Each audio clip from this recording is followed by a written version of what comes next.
بسم اللہ الرحمن الرحیم الحمد للہ رب العالمین والعاقبۃ للمتقین والصلاة والسلام علی سید الانبیاء والمرسلین وعلی آلہ وصحبہ اجمعین اما بعد قال الامام مسلم رحمہ اللہ وقد تکلم بعض منتحل الحدیث من اہل عصرنا فی تصحیح الاسانید وتسقیمها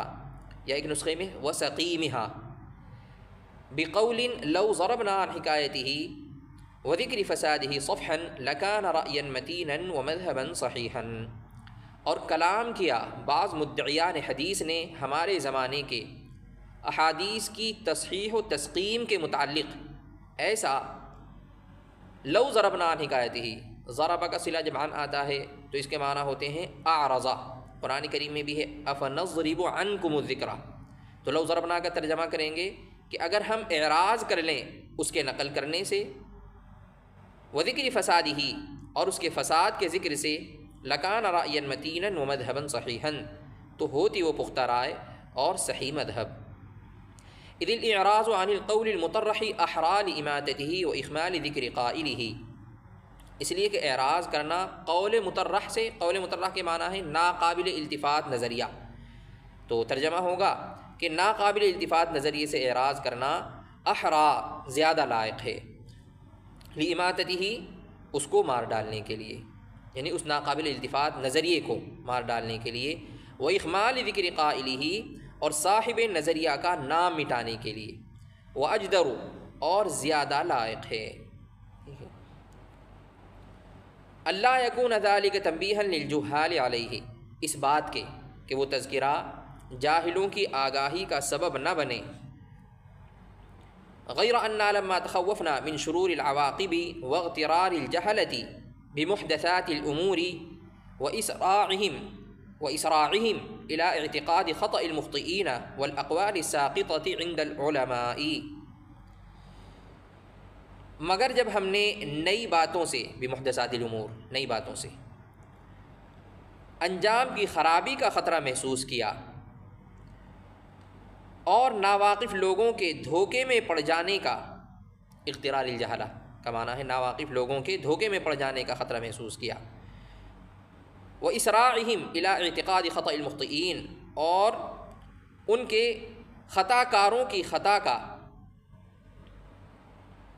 وَالْأَقْوَالِ السَّاقِطَةِ عِنْدَ الْعُلَمَاءِ، اور علماء کے نزدیک ناقابل اعتبار اقوال کا جلدی سے معتقد ہو جانے کا خطرہ محسوس کیا، اسراعہم جلدی سے معتقد ہو جانے کا خطرہ محسوس کیا۔ یا اس عبارت کا ترجمہ، یعنی غیر انا لما تخوفنا، اس عبارت کا ترجمہ یوں کریں، مگر جب ہم نے خطرہ محسوس کیا انجام کی خرابی کا اور جاہلوں کے دھوکے میں آنے کا، بمحدثات الامور، نئی باتوں سے، اور ان کے جلد معتقد ہو جانے کا، وَإِسْرَاعِهِمْ إِلَىٰ اعْتِقَادِ خَطَأِ الْمُخْطِئِينَ، کس چیز کے معتقد ہو جاتے ہیں جلدی؟ خطا کاروں کی خطا کا، اور اقوال کا، ان اقوال کا جو علماء کے نزدیک ناقابل اعتبار ہیں۔ تو جب ہمیں یہ خطرہ محسوس ہوا تو ہم نے کیا کیا؟ رأینا الکشف عن فساد قولہ ورد مقالتہ بقدر ما یلیق بها من الرد اجدا علی الانام واحمد للعاقبۃ ان شاء اللہ، تو ہم نے لوگوں کے لیے مفید سمجھا اس قول کے فساد کو ظاہر کرنا اور اس کی بات کی تردید کرنا جتنی تردید اس کے لیے ضروری ہے، اور ہم نے اس کو قابل ستائش جانا انجام کے لیے اگر اللہ تعالیٰ نے چاہا۔ یہ عبارت کا ترجمہ ہو گیا ہے۔ اس عبارت کے شروع میں یہ بعض منتحل الحدیث آپ دیکھ رہے ہیں کہ بعض نام نہاد محدثین نے کلام کیا یا بعض مدعیان حدیث نے کلام کیا، تو وہ کون ہیں مدعیان حدیث؟ وہ نام نہاد محدثین کون ہیں؟ تو اس سلسلے میں شراح حدیث نے 4 اقوال لکھے ہیں۔ پہلا قول تو یہ ہے کہ حضرت علامہ ابن کثیر اور علامہ سراج الدین بلقینی اور برہان بقائی، ان حضرات کی رائے یہ ہے کہ منتحل الحدیث سے مراد علی ابن مدینی ہیں، یعنی امام بخاری رحمۃ اللہ علیہ کے استاد ہیں، وہ اس سے مراد ہیں۔ اور دوسرا قول مشہور محدث عبد الرحمن المعلمی کا ہے، وہ کہتے ہیں کہ اس سے مراد حضرت امام بخاری رحمۃ اللہ علیہ ہیں، حضرت شیخ الاسلام مولانا شبیر احمد عثمانی اور حضرت مولانا حبیب الرحمن اعظمی رحمہم اللہ، انہوں نے اسی کو اختیار کیا ہے۔ اور تیسرا قول بعض منتحل الحدیث کے بارے میں کہ اس سے کون مراد ہے، تو تیسرا قول یہ ہے کہ اس سے مراد حضرت امام بخاری اور ان کے استاد حضرت علی ابن مدینی ہیں، ٹھیک ہے، یہ تیسرا قول ہے۔ ان کو کیوں مراد لیا گیا منتحل الحدیث سے؟ اس لیے مراد لیا گیا کیونکہ اس نظریے کی رعایت حضرت امام بخاری رحمۃ اللہ علیہ نے اپنی صحیح کے اندر کی ہے، ٹھیک ہے، یہ جو نظریہ آ رہا ہے جس کی تفصیل آگے آ رہی ہے، اس نظریے کی رعایت حضرت امام بخاری رحمۃ اللہ علیہ نے اپنی صحیح بخاری کے اندر کی ہے، کما قال ذلك النووی وابن رجب وابن حجر والسخاوی رحمہم اللہ۔ اور چوتھا قول بعض اکابر کا ہے، بعض اکابرین کی رائے یہ ہے کہ یہاں بعض منتحل الحدیث سے نہ علی بن مدینی مراد ہیں، نہ امام بخاری اور ان کے ساتھ علی بن مدینی مراد ہیں، ٹھیک ہے، بلکہ یہ کوئی غیر مشہور عالم ہے، یہ کوئی اور غیر مشہور عالم ہے، ان کو حضرت امام مسلم رحمۃ اللہ علیہ نے منتحل الحدیث کہا ہے۔ یہ قول حضرت گنگوہی رحمۃ اللہ علیہ سے نقل کیا گیا ہے۔ اچھا، بعض منتحل الحدیث سے کون مراد ہیں؟ جو اقوال نقل کیے گئے ہیں، ان اقوال میں ایک قول یہ ذکر کیا کہ اس سے مراد حضرت علی بن مدینی ہے، امام بخاری کے استاذ، لیکن اگر علی ابن مدینی کو مراد لیتے ہیں تو ان کو مراد لینے میں یہ اشکال ہے کہ حضرت علی بن مدینی کی وفات تو سن 234 ہجری کے اندر ہے،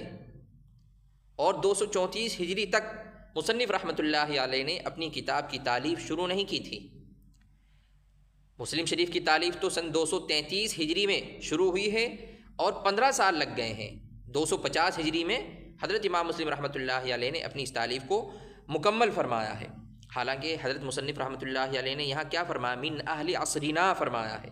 کہ ہمارے زمانے کے بعض نام نہاد محدثین نے ایسی بات کہی ہے۔ تو اس سے کیا معلوم ہوا؟ اس سے معلوم ہوا کہ حضرت علی بن مدینی مراد نہیں ہیں، کیونکہ وہ مسلم کے معاصر نہیں ہیں، حضرت امام مسلم کے معاصر نہیں ہیں۔ علی بن مدینی تو امام مسلم رحمۃ اللہ علیہ کے شیوخ اور شیوخ الشیوخ کے طبقے کے آدمی ہیں، اس لیے یہ مراد نہیں ہیں، الا کہ کوئی تعویل کرے اور تعویل کر کے یوں کہے کہ معنی ہے بعض من ادرکنا عصرہ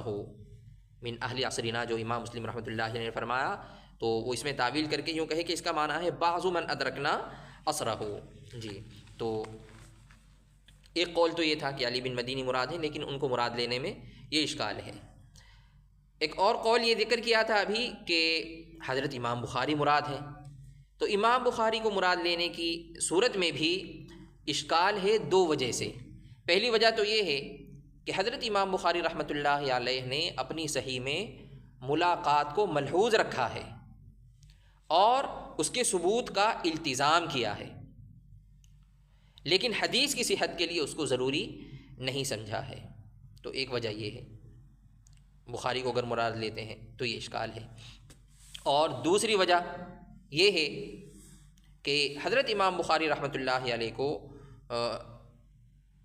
حضرت امام مسلم رحمۃ اللہ علیہ کو حضرت امام بخاری رحمۃ اللہ علیہ سے بڑی عقیدت تھی، اور بخاری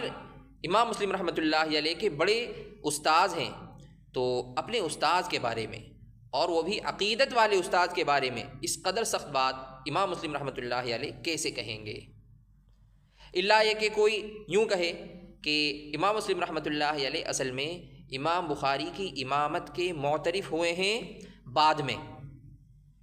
پہلے ہی معترف نہیں تھے، بعد میں معترف ہوئے ہیں، اور مسلم شریف کی جو تالیف ہے وہ پہلے کی ہے، یعنی سن 233 یا 234 ہجری میں مسلم شریف کی تالیف کا آغاز ہے، اور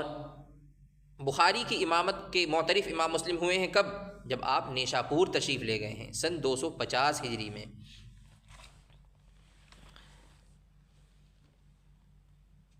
تو وقد تکلم بعض منتحل الحدیث سے جو ترجمہ آپ کے سامنے بھی کیا گیا یہاں تک کی عبارت کا، تو مطلب اور خلاصہ اس کا یہ ہے کہ ہمارے بعض معاصرین نے حدیث کی تصحیح و تضعیف میں ایسی بات کہی کہ اس کو ذکر نہ کرنا ہی مناسب ہے، کیوں مناسب ہے ذکر نہ کرنا ہی؟ تاکہ قائل کے ساتھ ہی اس کا قول مٹ جائے۔ لیکن خطرہ یہ ہے کہ کوئی جاہل آدمی قول سن کے اس کو صحیح اعتقاد نہ کر لے، یعنی جو چیز خطا ہے اس کو صحیح مان لے، اس لیے ہم نے بقدر ضرورت تردید کو مناسب سمجھا۔ جی یہ بات یہاں مکمل ہو گئی۔ آگے کی عبارت ملاحظہ فرمائیں، وزعم القائل الذي افتتحنا الكلام على الحكاية عن قوله والإخبار عن سوء رويته أن كل إسناد لحديث فيه فلان عن فلان۔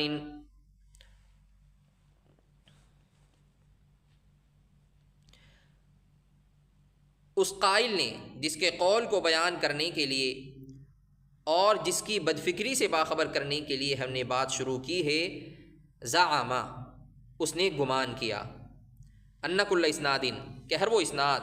جس میں فلان عن فلان ہو۔ کیا گمان کیا؟ یہ گمان کہ اس قائل کے نزدیک دلیل قائم نہیں ہوگی، ان الحجۃ لا تقوم عنده، یہ بیچ میں وقد احاط العلم بانہما قد کانا فی عصر واحد، اس عبارت کو چھوڑ کر یہاں سے اب ترجمہ کر رہے ہیں، ان الحجۃ لا تقوم عنده بكل خبر جاء هذا المجيء۔ اس نے یہ گمان کیا کہ اس قائل کے نزدیک دلیل قائم نہیں ہوگی ہر ایسی حدیث سے جو اس طریق پر آئی ہو، یعنی فلان عن فلان کے طریق پر آئی ہو، حتی یکون عنده العلم بانہما قد اجتمعا من دہرہما مرۃ فصاعدا، یہاں تک کہ اس قائل کو یہ بات معلوم ہو جائے کہ وہ دونوں اپنی زندگی میں ایک بار یا زائد بار اکٹھا ہوئے ہیں، او تشافہا بالحدیث بینہما، یا انہوں نے آپس میں کوئی حدیث لی دی ہے۔ اچھا بیچ میں جو عبارت آئی ہے وقد احاط العلم بانہما قد کانا فی عصر واحد،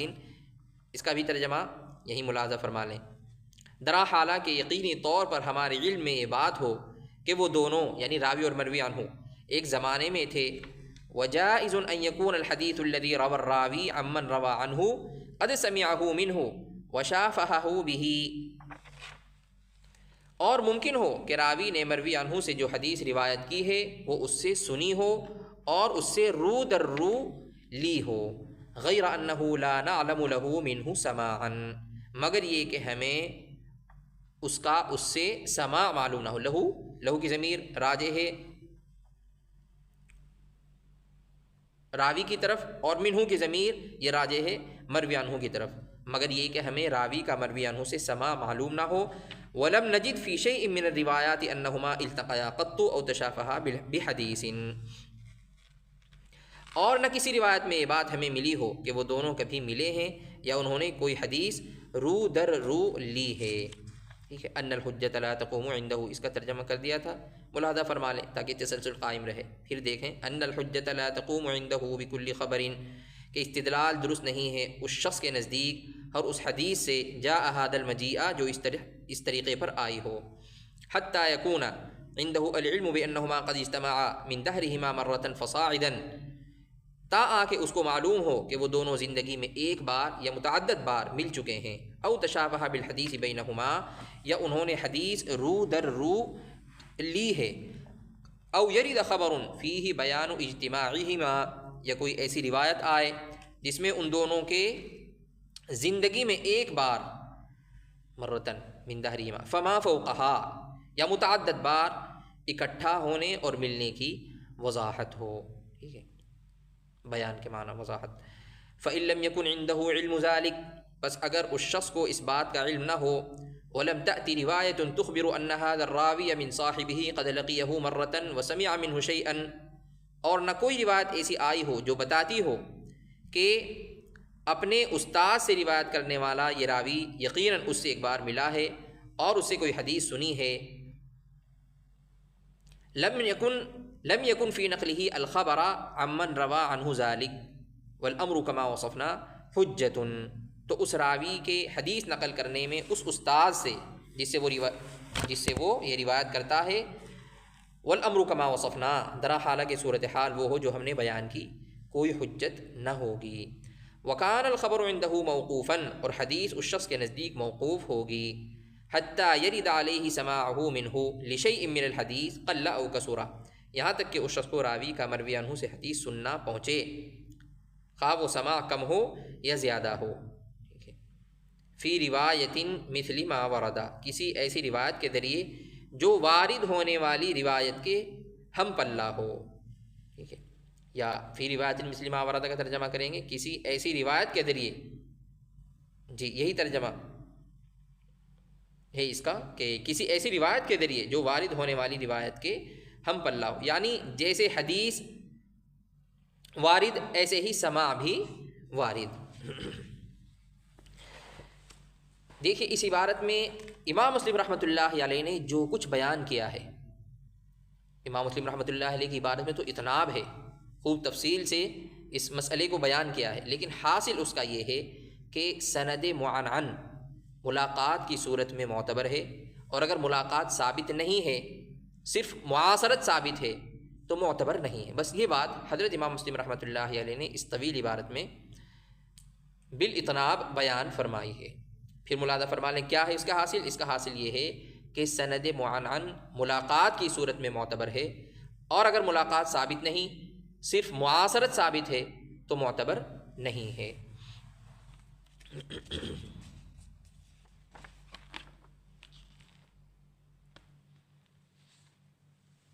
یہ بطور خلاصہ میں نے ذکر کیا. تفصیل تھوڑی سی اس کی یہ ہے کہ بعض نام نہاد محدثین اس صورت میں کی صورت میں، یعنی راوی اور مروی عنہ میں معاصرت ہو، یعنی دونوں کا زمانہ ایک ہو، اور امکان لقاء ہو، دونوں کا آپس میں ملنا اور ملاقات کرنا ممکن ہو، اور راوی کے اندر تدلیس کا مرض بھی نہ ہو. ٹھیک ہے، اور وہ راوی بصیغہ عن روایت کرے، تو ایسی صورت میں بھی بعض نام نہاد محدثین کیا کہتے ہیں؟ اس حدیث معنعن کو منقطع اور ناقابل استدلال قرار دیتے ہیں. یعنی ان کے نزدیک جو ہے حدیث معنعن متصل قرار دینے کے لیے ضروری ہے کہ راوی اور مروی عنہ میں زندگی میں کم از کم ایک بار ملاقات ثابت ہو. اگر ایک مرتبہ ملاقات ثابت ہے تو پھر اس راوی کی مروی عنہ سے تمام معنعن روایتیں متصل قرار دی جائیں گی. اور اگر ملاقات ثابت نہیں ہے، محض معاصرت اور امکان لقاء ہے، تو محض معاصرت اور امکان لقاء کی وجہ سے حدیث معنعن کو اتصال پر محمول نہیں کیا جائے گا. یہی بات حضرت امام مسلم رحمۃ اللہ علیہ نے اس عبارت میں بیان فرمائی ہے. یعنی وزعم القائل الذی افتتحنا الکلام علی الحکایۃ عن قولہ سے لے کر یہاں تک کہ جو عبارت آپ کے سامنے جس کا ترجمہ کیا گیا اللہ کسر فی روایت مثل ما ورد، تو اس کا حاصل آپ کے سامنے بیان کر دیا ہے.